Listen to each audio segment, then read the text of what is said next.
看到极光啦！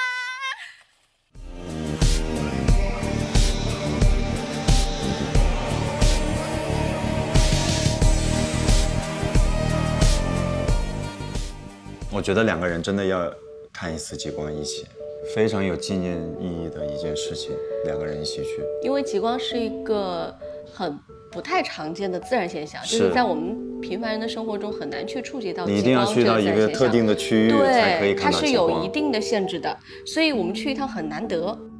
那束光真实来过，就值得被记住。当你站在极光下面的时候，然后看到漫天的极光在律动，在飞舞，那一刻你整个人是放空的，就有一种灵魂被抽离的感觉。所以大自然赋予的自然现象还是很神奇的，非常的壮观。有机会大家一定要去看一次。嗯，所以去追光吧，就现在。